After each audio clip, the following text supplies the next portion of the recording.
तो आज से मेरी पड़ चुकी है छुट्टियां और जिस विंटर वेकेशन की, और आज मैं जा रहा हूं अपने गांव उत्तराखंड में। और अभी हम निकले हैं चंडीगढ़ से। और दोस्तों, आज है क्रिसमस का डे, तो सबसे पहले मैरी क्रिसमस। और दोस्तों, अभी हम जाएंगे अपने गांव उत्तराखंड में, और वहाँ पे हम बीच में हम ऋषिकेश रुकेंगे जहाँ मेरा नानी का घर है। और दोस्तों, आज हम जो चंडीगढ़ से ऋषिकेश जाएंगे उसका जो रास्ता है वो 5-6 घंटे का है। तो हम इसमें गाड़ी में गाने सुनेंगे, बातें करेंगे और कहानियाँ सुनेंगे। तो आज ऐसे ही मेरे पापा मुझे एक मैन ईटर ऑफ चंपावत की कहानी सुनाएंगे। तो पापा, आज प्लीज़ आप मुझे मैन ईटर ऑफ चंपावत की कहानी सुनाओ। अच्छा, ठीक है भाई। Man eater of Champawat. Ready हो आप? यस। चलो शुरू करते हैं। मैन ईटर ऑफ चंपावत बहुत पुरानी कहानी है। ये है 1900 के आसपास की, 1907 की बात है जब उसको मारा गया था। और ये उत्तराखंड का एक बहुत ही खतरनाक बाघिन थी। इसने लगभग 400 से ज़्यादा लोगों को मारा था। मैं बात कर रहा हूँ जब हमारा देश आज़ाद नहीं हुआ था। हमारा देश आज़ाद हुआ था 1947 15 अगस्त 1947 वी गेट इंडिपेंडेंस। तो उससे पहले की बात कर रहा हूँ मैं। तो उससे पहले अंग्रेज जब हमारे देश में थे तो उस टाइम इस बाघिन ने ये मैन ईटर बन गई थी, आदमखोर जिसको हिंदी में कहते हैं। और जिम कॉर्बेट ने अपनी एक किताब लिखी है कहानी की, जिसमें कि मैन ईटर ऑफ चंपावत के नाम से है। तो उसमें इसके बारे में कंप्लीट जानकारी उसी के बेस पे कुछ वीडियो, कुछ इंटरनेट से जो मैंने पढ़ा और सुना है वो मैं आज अर्थ को सुनाने जा रहा हूँ। इसकी कहानी शुरू होती है नेपाल से। नेपाल हमारे देश भारत से जुड़ा हुआ है। तो नेपाल का हमारा उत्तराखंड का कुमाऊं का रीजन उधर लगता है, और वहाँ पे एक नदी जिससे क्रॉस करते हैं। ये जो शुरुआत ये मैन ईटर बना था आदमखोर, ये नेपाल में बना था पहले। अच्छा, ये नेपाल में नेपाल में इसने आदमियों को मारना शुरू किया, और वहाँ पे इसने बहुत सारे लोगों को मारा। लगभग 200 लोगों को इसने नेपाल में मारा के आसपास। इसने इतने सारे लोगों को कितने समय में मारा है? जो इन्फॉर्मेशन अवेलेबल है उसके हिसाब से लगभग 6-7 सालों में इसने 436 लोगों को मारा, जिसमें से कि 200 नेपाल में मारे और 236 इसने इंडिया में मारे। तो ये जब नेपाल में इसने अपना आदमखोर जब ये बना सबसे पहले, तो इसने नेपाल के लोगों को वहाँ पे मारना शुरू किया। वहाँ पे लोगों ने इसको मारने के लिए बहुत कोशिश की। वहाँ के जो शूटर्स थे वो आर्मी थे, लेकिन ये इतना चालाक बन गया था और कि वो उसको पकड़ नहीं पाए, मार नहीं पाए। इसके बच्चे थे, फीमेल थी तो इसके बच्चे थे? बच्चे के बारे में कोई इन्फॉर्मेशन नहीं, पर इसके बाद में मैं बताता हूँ कि ये बात खुद जिम कॉर्बेट ने बाद में किताब में बताया है कि ये मैन ईटर क्यों बनी थी और इसके पीछे क्या था। तो ये मैं आपको लास्ट में मुझे पूछना बताऊंगा। ये किताब में ही बताया है जिम कॉर्बेट ने। तो हुआ क्या, वहाँ पे जब लगातार लोगों को मारता गया, ये बाघिन मारती गई, तो वहाँ पे लोग बहुत बुरी तरह से डरे हुए थे। बाहर निकलना मुश्किल हो गया था, और इसके मन से आदमियों के लिए डर लगभग ख़त्म हो गया था। उसको कोई फ़र्क नहीं पड़ रहा था कोई शोर कर रहा है। जनरली क्या होता है, एनिमल्स डरता है आदमी से, कोई भी एनिमल हो वो डरता है। तो जब ये बहुत सारे मार दिए तो उसने क्या क्या वहाँ पे नेपाल की आर्मी ने बहुत सारे वहाँ के जो पुलिस एजेंसी या फॉरेस्ट डिपार्टमेंट है, उन्होंने जब इसको वो मारने में असफल रहे तो उन्होंने बहुत सारे लोगों को इकट्ठा किया, हज़ारों में लोगों को, पटाखे बंदूकें शोर करके इसको वहाँ से इधर कुमाऊं की तरफ, जो कि हमारे उत्तराखंड में, गंगा क्रॉस करके यहाँ भगा दिया उसको। उन्होंने नेपाल के लोगों ने ऐसा क्यों किया? क्योंकि वो उसको परमानेंट सॉल्यूशन तो उसको किलिंग ही था, ठीक है, लेकिन वो मारना उनको वो कब्जे में नहीं आ रही थी वहाँ पे, उनको कोई भी वहाँ को वो नहीं कर पा रहा था शो, और वो किलिंग पे किलिंग करती जा रही थी। तो उनको यही एक मात्र रास्ता मिला कि क्यों ना इसको यहाँ से भगाकर, नदी है वहाँ पे, एक नदी का नाम तो मुझे याद नहीं आ रहा, तो वो उस नदी से यहाँ हमारा उत्तराखंड और यहाँ भेज दिया उसको। तो उसको तो क्या नेपाल और क्या इंडिया, उसको तो आदमी सब एक जैसे दिख रहे थे। उसने यहाँ कुमाऊं में शुरू कर दिया आदमी को मारना, लगातार मारती गई। इंडिया में उसने सबसे पहला किल कहाँ किया था? कुमाऊं रीजन में ही किया है, ऐसा तो कोई इन्फॉर्मेशन है नहीं, पर ये रिकॉर्ड, ये डेटा कहता है कि लगभग 236 लोग उन्होंने इंडिया में मारे उसने। तो 236 के अभी तक ये रिकॉर्ड है, इससे किसी बागिन के द्वारा इतने लोगों को मारा जाना सबसे बड़ा रिकॉर्ड है वर्ल्ड में। बहुत ज़्यादा होते हैं 236 लोग। एक आदमी अगर कोई एनिमल मार दे तो कितना बड़ा खौफ हो जाता है। बहुत ज़्यादा, एक ही आदमी को मार दिया उससे ही तो सारे लोग डर जाते हैं। हाँ, बहुत ज़्यादा डाटा उस तरह से अवेलेबल नहीं है, क्योंकि उस टाइम ना तो कोई इंटरनेट था। आज के टाइम में तो कोई भी न्यूज़ बनती है, कोई भी अगर इंसिडेंट होता है तो बहुत तेज़ी से वो फैल जाता है, तो बहुत कई लोग उसको रिपोर्ट कर लेते हैं, लेकिन उस टाइम तो बहुत लिमिटेड चीज़ें थी।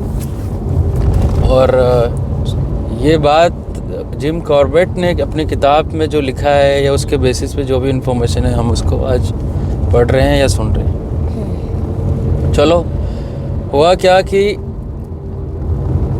ये फिर उत्तराखंड में इसने अपना आतंक फैला दिया। ये लगातार लोगों को मारती गई। गांव के जो लोग थे, गांव में क्या होता है कि जो गांव में उस वैसे भी देश नया आज़ाद भी नहीं हुआ था उस टाइम, तो खैर ये मैं पहले की बात कर रहा हूँ, तो साधन बहुत लिमिटेड थे, रोड थे नहीं, तो लोग खेती पे निर्भर थे, एग्रीकल्चर ही उनका, और या पशुपालन मनी का सोर्स था। हाँ, जीवन ही, हाँ यस कह सकते हैं। तो जब वो गांव में रहते थे तो उनको अपना खेती करने के लिए खेतों में जाना पड़ता है। अपने अगर किसी के कोई सैफर्ड है, कोई बकरी चला रहे हैं भेड़ के लिए, उसको जंगल में जाना ही है, तो वो घर से बाहर ना निकले ये तो पॉसिबल था नहीं, तो लोगों को निकलना ही था। और इस बात का फ़ायदा उठाते हुए बाघिन लोगों को मारती जा रही थी। अच्छा देखो, ये आप ये पता अर्थ कि एक बाघ, जो बाघ होता है, फ्लैश ईटिंग एनिमल है, इनको कोई घास तो खाना नहीं, इनको तो खाना नहीं है, ये तो सिर्फ सरवाइव कर सकते हैं मीट पे। यस। और मीट उसको पूरे साल भर चाहिए, लाइफ टाइम, उसे तो पूरी लाइफ। तो लगभग जो कहते हैं कि एक जो बाघ है, या जो लेपर्ड है, या कोई भी फ्लैश ईटिंग जो एनिमल है, उसको लगभग 5 से 7 दिन में, यानी कि चलो एक हफ्ते में एक किलिंग करनी ही करनी है मीट खाने के लिए, सरवाइव रहने के लिए। तो एक हफ्ते में अगर वो एक एनिमल उसको चाहिए, तो एक महीने में 4 हो गए, और एक साल में लगभग 50 से ज़्यादा एनिमल उसको, एक टाइगर को चाहिए। तो हमारे उत्तराखंड में अभी जो लग रहा है कितना होगा, 2-3 हज़ार 5 हज़ार तो लेपर्ड हैं ही हैं, इतने तो आराम से। ऐसे ही टाइगर होंगे, तो कितने एनिमल उनके लिए चाहिए जंगल में, चाहे वो हिरन हो, चाहे वो सांबर हो, चाहे वो और कोई एनिमल हो, उनको जीवन यापन करने के लिए। तो ये फॉरेस्ट का सब्जेक्ट है, उनको भी देखना पड़ेगा, ये बैलेंस रखना पड़ेगा। इन्हें बैलेंस कैसे कर सकते हैं? बैलेंस करने के लिए आजकल साइंटिफिक बहुत तरीके हैं, इनके पास ट्रैप कैमरा है, इनके पास ड्रोन है, ये देख सकते हैं कि हमारे जो फॉरेस्ट लैंड है, हमारे उत्तराखंड में लगभग 70% या 71% फॉरेस्ट लैंड, और उस फॉरेस्ट लैंड को बैलेंस करना भी उतना ही ज़रूरी है, नहीं तो ये मैन ईटर वाला जो ये कारण बन जाता है, ये भी एक वन ऑफ द कारण बन सकता है। अगर टाइगर के लिए खाना नहीं रहेगा जंगल में, तो वो गांव की तरफ आ सकते हैं, तो आएगा ही, अगर है ना, सोर्स नहीं है। वैसे मैन ईटिंग के और भी कारण हो सकते हैं, जैसे कि जो टाइगर के नेल्स टूट गए, या फिर हाँ, उसका एक कारण ये है कि जब वो बूढ़ा हो जाता है, जब वो शिकार करने में असमर्थ हो जाता है, जैसे कि हिरन, डियर तो बहुत फास्ट भागता है, वो तो बहुत है। या वो जब बूढ़ा हो जाता है, या कई बार कैनाइन टूट जाते हैं शिकार करते करते, या फिर जो पॉक्यूपाइन होता है, उसको साई बोलते हैं, पॉर्क्यूपाइन के अगर कांटे उसके पैर में चुभ जाते हैं, वो भाग नहीं पाता है, तो उसको इजी शिकार चाहिए, क्योंकि वो तो मीट खाएगा, उसको घास तो खाना नहीं। तो आदमी का शिकार अगर उसने एक बार शुरू कर दिया तो आदमी तो नहीं भाग पाएगा, इतना सॉफ्ट कुछ भी नहीं कर पाएगा उसके। मतलब आप कहना चाहते हैं उसका टेस्ट डेवलप हो गया है माइंड में कि टेस्ट भी है, पर टेस्ट से पहले तो उसको शिकार इजी शिकार है ना बेटा। अच्छा। हाँ, टेस्ट भी है ही, मेन्यू कार्ड में तो रोज़ पनीर नहीं खा पाएगा ना, कभी कुछ चाहिए कभी कुछ चाहिए, है ना। ये आज मैरी क्रिसमस है और ये लंगर सेवा चल रही है इधर, देख रहा। चलो हम वापस आते हैं अपने Champawat, man eater of Champawat पे। तो उत्तराखंड के लोग उस टाइम बहुत परेशान हो गए थे, और उस टाइम जो कुमाऊं का जो डिस्ट्रिक्ट हेडक्वार्टर नैनीताल में डिप्टी कमिश्नर बैठते थे शायद वहाँ पे, तो उन्होंने वहाँ पे जो लोकल शिकारी थे सबको उस पे लगा दिया कि इसको मारो, और उस पर इनाम की घोषणा कर दी कि जो भी इसको मारेगा उसको, मुझे लगता है 1000-2000 पता नहीं, मतलब बड़ी अमाउंट का इनाम रखा। 1000 काफ़ी बड़ी अमाउंट, बहुत ज़्यादा, मैं 1900 की बात कर रहा हूँ। लेकिन इसको कोई नहीं मार पाया, और ये एक किलिंग पे किलिंग करता गया। लास्ट किलिंग 436वां था उसका। सरकारी ऑफिशियल डेटा ये कहता है, हो सकता है इससे ज़्यादा भी हो। तो वहाँ पे जब बहुत सारे शिकारी लगा दिए और वो इसको नहीं मार पा रहे थे, और ये शिकार पे शिकार करता जा रहा था, तो उस टाइम के जो डिप्टी कमिश्नर थे वो जिम कॉर्बेट बताते हैं कि उन्होंने मेरे को रिक्वेस्ट किया कि ऐसे ऐसी प्रॉब्लम है और ये एक बहुत बड़ी समस्या बनी हुई है लोगों के लिए, इसको आपने करना है। अच्छा, इंटरेस्टिंग बात बताऊं, ये जो जिम कॉर्बेट था, ये मैन ईटर हंटर, तो इससे पहले से मैन ईटर को मारा ही नहीं था कभी। ये इसका पहला मैन ईटर का शिकार था। इसको, ये हंटर तो था, क्योंकि इंडिया में आज़ादी से पहले ये था लॉ, ये था रूल कि आप हंटिंग का कोई गैर कानूनी नहीं था, इलीगल नहीं था, मतलब गैर कानूनी समझता है ना कि आप मार सकते थे। Hunting was illegal, anybody can go to this forest and kill the animals for enjoyment और फॉर प्लेजर। तो ये हंटिंग तो करता था, इसके पास गन थी जिम कॉर्बेट के पास, वाइल्ड बोर का, डियर का, और भी जो मुर्गे जंगली जो भी था, ये शिकार करना जानता था। पर मैन ईटर को मारना और डियर को मारना में बहुत फर्क है। तो लेकिन इसको जंगल का तो अनुभव था। मतलब पापा, जिम कॉर्बेट के लिए काफ़ी मुश्किल रहा होगा फिर तो, कि मैन ईटर को मारना है जिसने इतने सारे किल किए हो। यस, उस मैन ईटर अपनी किताब में उन्होंने लिखा है कि मैंने इसमें बहुत ज़्यादा गलतियाँ भी की। अभी जब मैं कहानी में आगे बढ़ूंगा तो आपको बताऊंगा कि उसने कैसे बताया कि मैंने क्या गलतियां की। यस, तो गलतियां तो होती रहती हैं, गलतियों से आदमी आगे बढ़ता है। तो हाँ, पर उसका पहला मैन ईटर था। अब हुआ क्या, मैं इसमें लोकेशन लगा लेता हूँ। हमने जाना है ऋषिकेश की, साथ साथ में ड्राइव करते रहेंगे। वेट फॉर अ मिनट है, ठीक है, चलो लेट्स स्टार्ट है। अब ये देखो फॉग कितना ज़्यादा है बाहर, देखो बहुत फॉग हो रखा है, बहुत फॉग है। ये pollution I think AQI is more than 200 तो यहाँ पे नॉर्मल रहता है, जो कि ये अच्छा नहीं है। हमारे उत्तराखंड में वहाँ मिलेगा नहीं, बिल्कुल जीरो होगा, तो 70 कम होगा, बहुत कम होगा। गांव में तो होगा ही नहीं, धूप खिली होगी। तो वापस आते हैं अपने मैन ईटर ऑफ चंपावत के टॉपिक पर। हाँ, अच्छा, ओके, तो हम कहाँ पे थे? कि जिम कॉर्बेट के बारे में। हाँ, जिम कॉर्बेट का फायदा। तो क्या हुआ, उसके जो डिप्टी कमिश्नर उस टाइम नैनीताल थे, उन्होंने जिम कॉर्बेट, शायद उनके दोस्त थे, कर्नल थे उस टाइम कुछ, जिम कॉर्बेट कर्नल थे शायद उस टाइम। हाँ, तो इनको वो बोला गया कि ऐसे ऐसी प्रॉब्लम है, लोग बहुत परेशान हैं और इसका कुछ हमें सॉल्यूशन करना है। तो जी नैनीताल में इनका जन्म हुआ है, जिम कॉर्बेट का, और इनको बुलाया गया। लेकिन जिम कॉर्बेट ने लिखा है कि उन्होंने 2 शर्त रखी उस टाइम। 2 कंडीशंस ही kept before the deputy commissioner Nainital. अच्छा। फर्स्ट कंडीशन ये रखी जी कि एक तो जो आपने इनाम रखा है उसको वापस ले लो, मुझे कोई इनाम नहीं चाहिए। और दूसरी कंडीशन इन्होंने ये रखी कि जो आपने वहाँ पे ऑलरेडी शिकारियों को वहाँ पे लगा रखा है उनको वापस बुलाया जाए। ऐसा क्यों कहा उन्होंने? ऐसा वो लिखते हैं कि इसके पीछे जिम कॉर्बेट को ये डर था कि बहुत सारे जब शिकारी होंगे 10-20, तो आप जब हंटिंग करने जाओगे तो किसी की गोली किसी को लग सकती है। और इसमें उन्होंने खुद को बड़ा अपना खतरा माना था। और फिर जब इनाम नहीं रहेगा तो कोई जाएगा भी नहीं।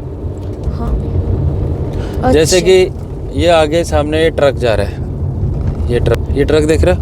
सपोज ये टारगेट है, ये टाइगर है, मैं यहाँ से गोली चला रहा हूँ और इसी के ठीक मेरे अपोजिट साइड आगे उधर भी एक हंटर बैठा है। अगर हमारी गोली इस पे नहीं लगी तो उसकी गोली मेरे को, मेरी उसको लग सकती है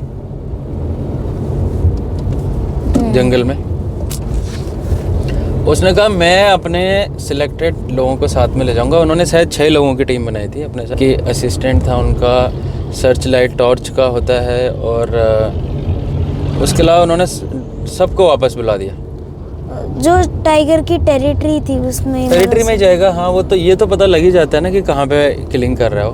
वो तो ट्रैप कैमरा से पता ही चल जाता है। ट्रैप कैमरा तो शायद उस टाइम नहीं थे उस टाइम काफ़ी, ये तो बहुत 1900 की बात है। पर ये टेरिटरी का पता लगाना तो आसानी था ना कि कहाँ कहाँ किलिंग कर रहा था वो तो उससे मैंने बताया कि 6-7 दिन में किलिंग हो रही थी, इतने सारे मार दिए थे उसने।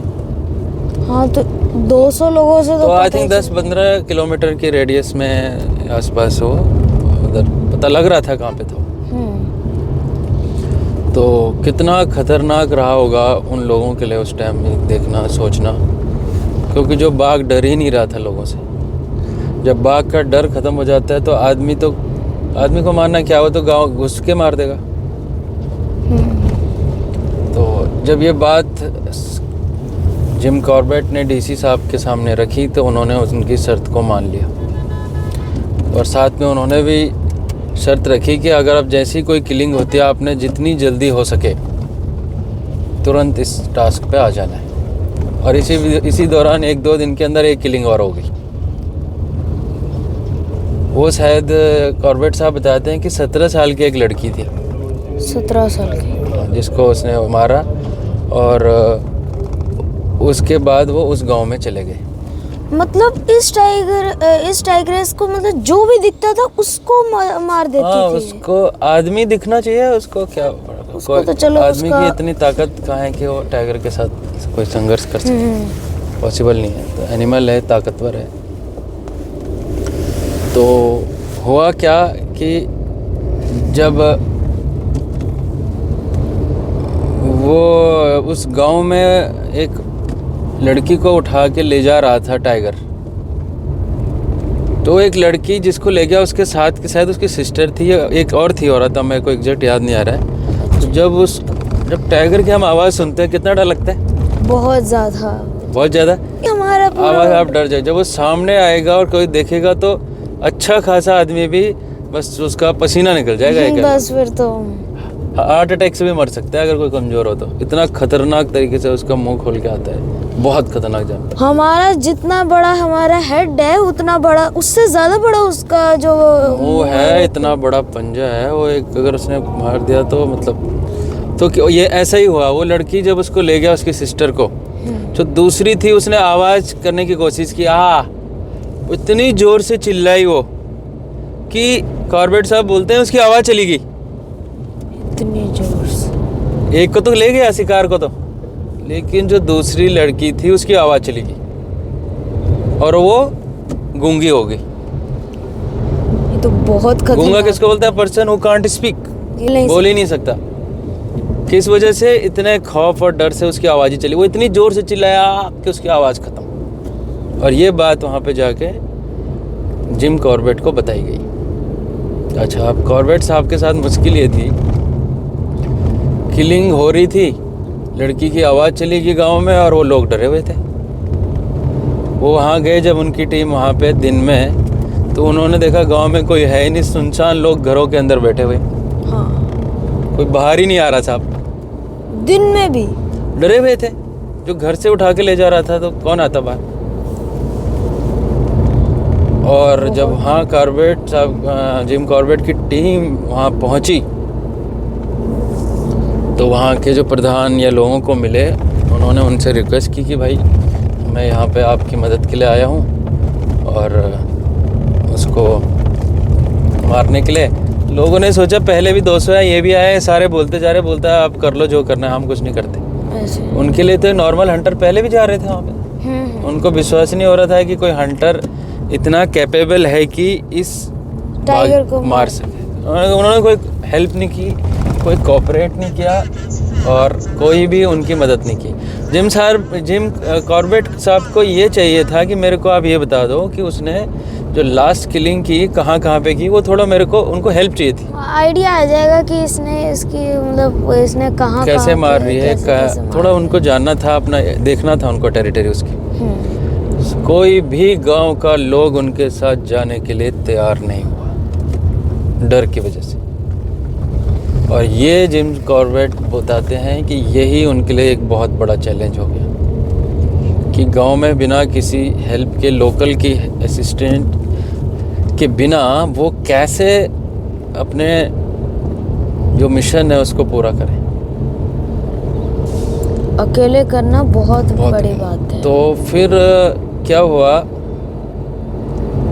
जिम उस टाइम क्या होता था, हंटिंग लीगल था, शिकार करना कोई भी कर सकता था। और लोग घोरल बोलते हैं, घुईड़ हम उसको गढ़वाली में बोलते हैं, घोरल वर्ड यूज किया है वहाँ पे कॉर्बेट साहब ने, जिसको कि जंगली हिरन कह सकते हैं। काइंड ऑफ हिरन ही है ये, काइंड ऑफ हिरन। हम उसको हमारे यहाँ गढ़वाली में घुईड़ बोलते हैं। उन्होंने घोरल यूज किया है उसमें। तो उन्होंने क्या किया, गांव वालों के सामने, क्योंकि मीट के शौकीन तो गांव वाले होते हैं और थे भी उस टाइम। उन्होंने कहा मैं आपको जी घोरल का या हिरन का शिकार करके दूंगा, आप मेरे साथ चलो। अच्छा। और पर्पज उनका ये था कि उस बहाने उनको जंगल में ले जाकर उस जगह का पता किया जाए जहाँ पे कि उस बाघ ने शिकार किया था। वो जानना चाह रहे थे कि किस तरह से, कहाँ पे किया, या अभी क्या उसकी पोजीशन हो सकता है उसके आसपास हो। तो लोगों को बात समझ नहीं आई। वो शिकार का लालच को समझते हुए, गांव के लोग थे, किसान वगैरह लोग, उन्होंने कहा ठीक है जी। और जिम कॉर्बेट बताते हैं कि उसके बाद सच में उन लोगों को जिम कॉर्बेट पे विश्वास हो गया कि ये बाघिन का शिकार कर सकते हैं, क्योंकि वो जिम कॉर्बेट ने क्या कर दिया, उनकी आई थिंक उनकी जो बंदूक थी वो भी एडवांस लेवल की रही होगी, 375 या 315 बोल रहा होगा, अच्छी क्वालिटी की बंदूक। आज भी उस टाइम की बंदूक आज भी है। हाँ, उस टाइम की आज भी है। हंटर जो हकील बोलते हैं कि मेरे पास जो 315 बोर है, ये 75 है, 15 बोलते हैं, उसी टाइम की है, 1910 की। मैंने भी उनके इंटरव्यूज में सुना है। तो मुझे लगता है बंदूक की क्वालिटी तो उस टाइम भी अच्छी थी, हंटिंग वाली। उस टाइम मटेरियल अच्छा था। हाँ, मतलब अच्छी रेंज थी। तो आई थिंक बंदूक उनके पास तो 5-7 बंदूकें थी उस टाइम। अच्छा, उस टाइम तो लीगल था इसलिए ज़्यादा। हाँ, शिकार करना कोई रोक नहीं थी गवर्नमेंट। ये आज़ादी के बाद पता नहीं 70-75 कब हुआ, बाद में बंद हुआ है कानून, जब सरकार ने देखा कि लोग, जब कॉन्स्टिट्यूशन बनी होगी। कॉन्स्टिट्यूशन तो पहले बन गया था, पर जब फॉरेस्ट ने देखा कि लोग तो बहुत अंधाधुंध एनिमल को मार रहे हैं, और अगर इसी तरह से मारते रहेंगे तो इन्वायरमेंट जो ये तो डिसबैलेंस हो जाएगा। तो अब अभी रोक है, अब कोई नहीं मार सकता। अगर कोई मारेगा तो ये जेल हो जाएगी इसमें। उस एक्टर है सलमान खान, उसने 2 मारे थे तो केस चला था, जेल हो गई थी। काला हिरन का आया था ना न्यूज़ में। अभी आप हंटिंग नहीं कर सकते। हंटिंग क्या, आप पेट भी नहीं बना सकते जंगली एनिमल को पेट नहीं रख ही नहीं सकते घर में, उनको फ्री रहने दिया जाएगा, है ना। चलो, तो वो उन्होंने क्या किया कि जंगल में वो शार्प शूटर तो थे ही, उन्होंने 3 हिरणों को मार दिया अपनी गोली से, 3 हिरण? एक गोली से। अच्छा। बहुत कुछ ही सेकंडों में फटाफट इकट्ठे हुए, एक झुंड मिला होगा उनको, और 2 गांव वालों को दे दिया, एक अपने लिए रख लिया। और जब ये हुआ तो गांव वाले खुश हो गए और उनको ये भी यकीन हो गया कि ये मार सकते हैं और इनका निशाना अच्छा है। और फिर उनको थोड़ा सा जिम कॉर्बेट पे भरोसा सा हो गया। और इस दौरान जंगल में जिम कॉर्बेट ने ये भी पता लगा लिया कि कहाँ पे किलिंग हुई थी।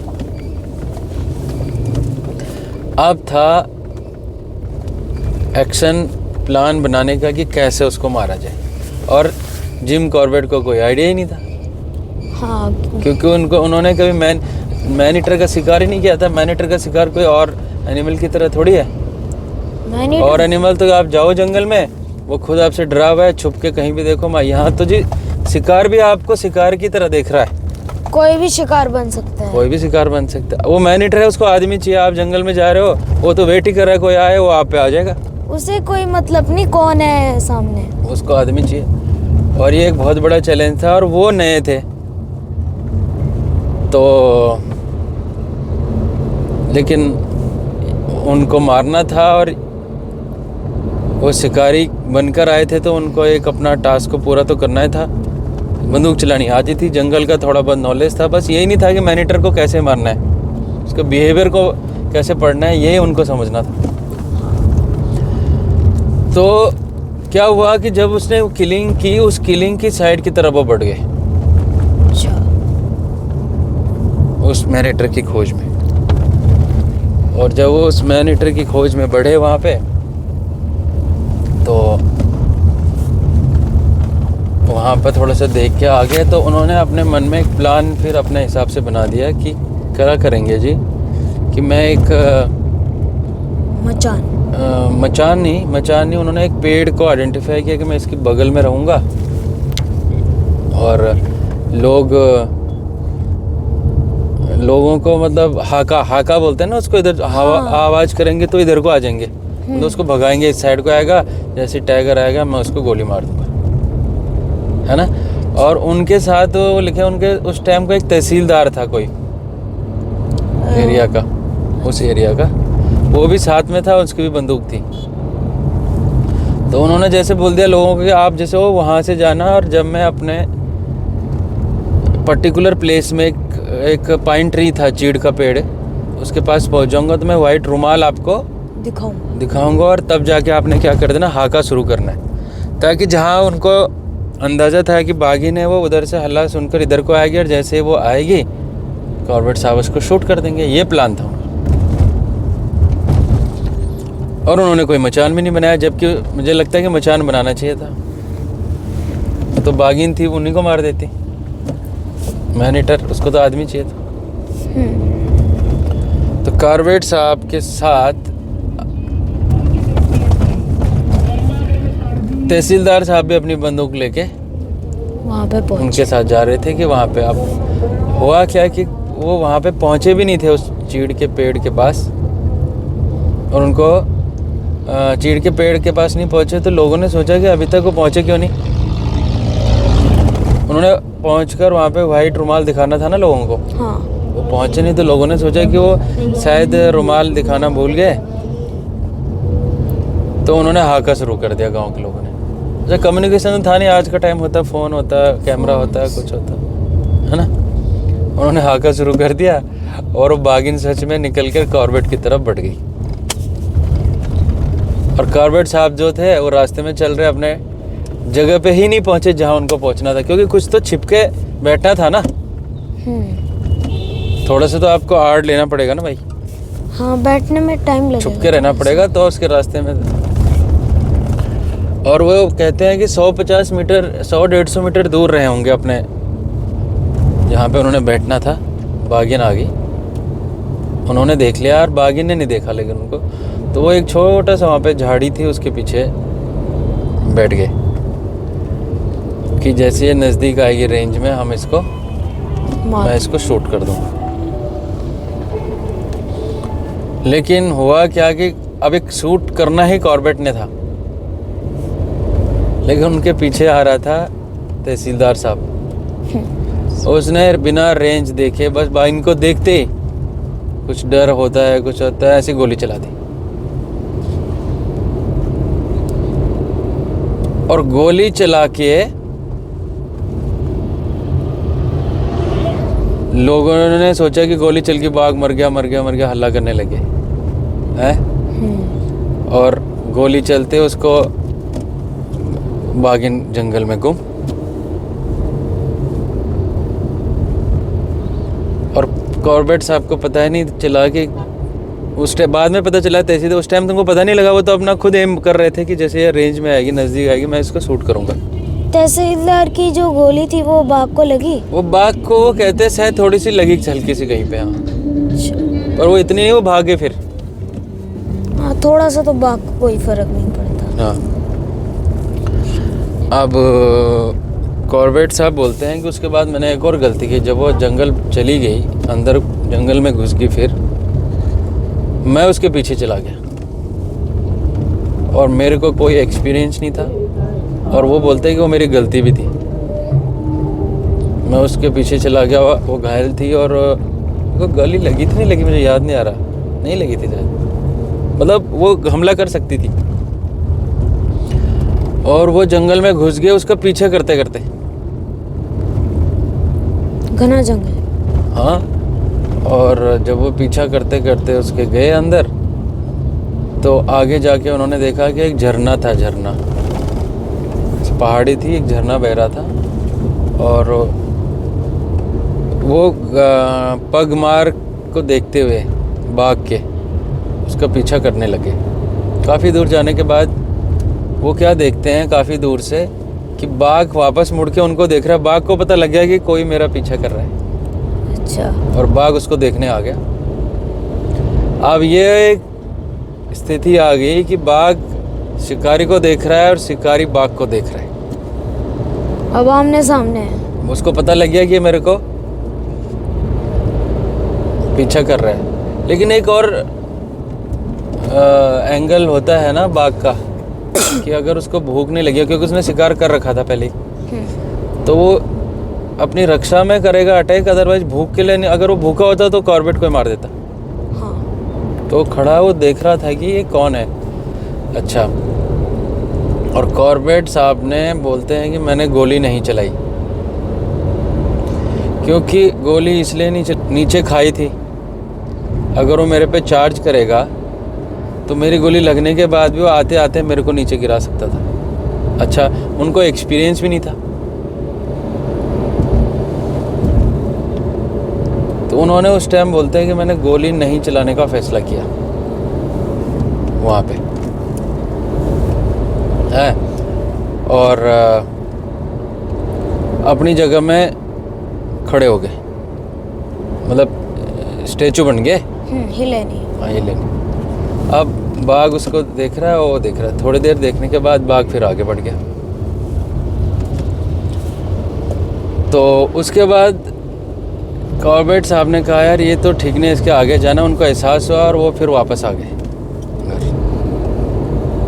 और उस दिन आके वो बताते हैं कि मेरे को वापस नहीं जाना चाहिए, उसके पीछे नहीं जाना चाहिए था। हाँ। एक खतरा हो सकता था और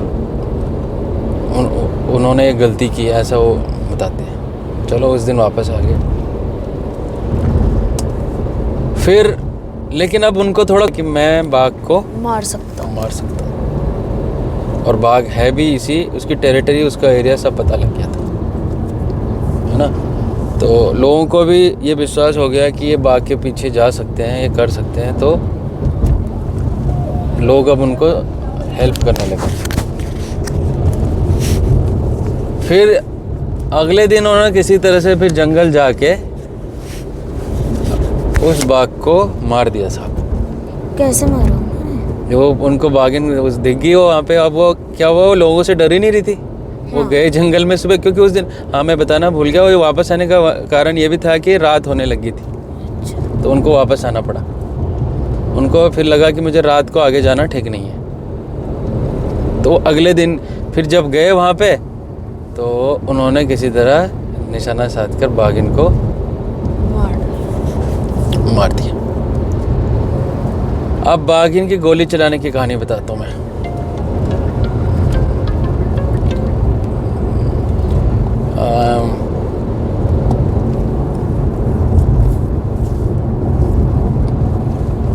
जब अगले दिन तब उन्होंने उसको मार दिया, गोली किसी तरह से मार। जब उसको मारा, वो तो चलो मार दिया कैसे, वो उससे जो इंटरेस्टिंग कहानी ये है, जब उन्होंने मारा उसको लोग खुश हो गए, अच्छी बात होगी। उन्होंने उसकी खाल निकाली, वो लिखते हैं खाल निकाली, और उसका सर को लेकर उस लड़की के घर पे गए जिसका, जो गांव में जिसकी आवाज़ गई थी, अभी बताया था मैंने आपको। हाँ, उसकी आवाज़ चली थी। और उसके दरवाजे पे जब वो खाल और उसका सर लेके गए टाइगर का, तो वो बोलते हैं वो एक बार फिर से इतनी डरी और इतनी चिल्लाई कि उसकी आवाज़ आ गई। ये बोलते हैं उसकी आवाज़ आ गई और वो ठीक हो गई। लोग कितना खुश है, उसका परिवार कितना खुश हुआ। वो ठीक हो गई जिसकी की आवाज़ डर से निकल ही नहीं रही थी, ख़त्म हो चुकी थी, गूंगी बन चुकी थी, उसकी आवाज़ आ गई। और इसी के साथ मैन ईटर ऑफ चंपावत का अंत हो गया। लोग शांति से रहने लग गए। और ये जो कहानी है आज भी पढ़ी जाती है। उनकी बुक है मैन ईटर ऑफ चंपावत, आप देख सकते हैं, अगर आपको शौक है तो आप पढ़ सकते हो। बहुत बढ़िया। हुआ क्या, उस टाइम शिकारी और भी होते थे, बहुत सारे होते हैं, ठीक है, मारते भी थे, लेकिन उन लोगों ने इसको डॉक्यूमेंट्री नहीं किया। कहीं किताब में नहीं लिखा। वो अंग्रेज थे, उन्होंने अपने एक्सपीरियंस को कहानी में लिख दिया, हम पढ़। हो सकता है और लोगों ने भी मारा हो उस टाइम। हाँ। शिकार तो करते ही थे, उस टाइम लीगल था इंडिया में, बाघों को भी मारा होगा, पर उन्होंने उसको डॉक्यूमेंट्री बना दिया। और अब वो हम सुन रहे, नहीं तो हमें भी नहीं पता होता कि कौन था मैन ईटर ऑफ चंपावत। तो ये था जी कहानी मैन ईटर ऑफ चंपावत। कैसी लगी आपको? अच्छी थी बहुत। इस तरह से उन्होंने लगभग कितने मारे थे? 33 मारे थे बाघ में, 33 मारे जिम कॉर्बेट ने। उसमें लेपर्ड भी थे। मैन ईटर ऑफ रुद्रप्रयाग भी था, एक बहुत खतरनाक था, लेपर्ड था, वो भी उन्होंने मारा था, जिम कॉर्बेट ने। और हाँ, एक बात और है इसके बाद। इसके बाद जब उन्होंने इन्वेस्टिगेशन किया उस बाघ का, तो उन्होंने देखा कि उसको किसी ने उधर नेपाल में, जब वो मैनिटिंग कर रहा था या उससे पहले शिकार किसी ने किया, उसका ना गोली से उसका कैनाइन तोड़ रखा था। और कैनाइन टूटने से इंजरी और दांत नहीं होने से वो जंगली शिकार करने में अनेबल था। तब ह्यूमन और आप देखो, हम बोल रहे हैं जी ये मैन ईटर बन गया, ये सारे बाघ की गलतियाँ, एक्चुअल में गलती वो ह्यूमन की थी, आदमी की वजह से वो मैन ईटर बना था, उन्होंने कहा। और फिर उन्होंने देखा, वो बोलते हैं कि उसके बाद से मैंने कंजर्वेशन शुरू कर दिया। पहले वो हंटर थे। हाँ। और उन्होंने उस दिन मारने के बाद ये भी निर्णय लिया कि आज के बाद मैं कंजर्वेशन शुरू करूँगा और मैं किसी एनिमल को नहीं मारूँगा, एक भी एनिमल को। पहले वो शिकार करते थे, उसके बाद जो उन्होंने मारे बाकी वो मैन ईटर ही मारे, पर हंटिंग छोड़ दिया उन्होंने और कंजर्वेशन शुरू कर दिया वाइल्ड लाइफ के लिए। लोगों को समझाना शुरू कर दिया, लोगों को बताना शुरू कर दिया कि मैन ईटर क्यों बनता है, इसके क्या कारण हो सकते हैं, अगर मैन ईटर है तो आपको किस तरह से घरों में रहना है, आपको इस तरह से उन्होंने जो भी वो कर सकते थे। और इसी के साथ मैन ईटर ऑफ चंपावत की कहानी ख़त्म हो गई। अब अर्थ जी बताएंगे कैसी थी कहानी। काफ़ी अच्छी थी। मैन ईटर बहुत ख़तरनाक होते हैं, तो हमें भी बच के रहना चाहिए इनसे। और इनका जो प्राइम टाइम होता है निकलने का, वो होता है 6 से 8। लेपर्ड और टाइगर का भी ये इस टाइम पे ज़्यादा शिकार करते हैं, तो Hमें इस टाइम भी अपने घर के अंदर रहना चाहिए, शाम के टाइम बाहर नहीं रहना चाहिए। थैंक यू भाई। Thank you, welcome.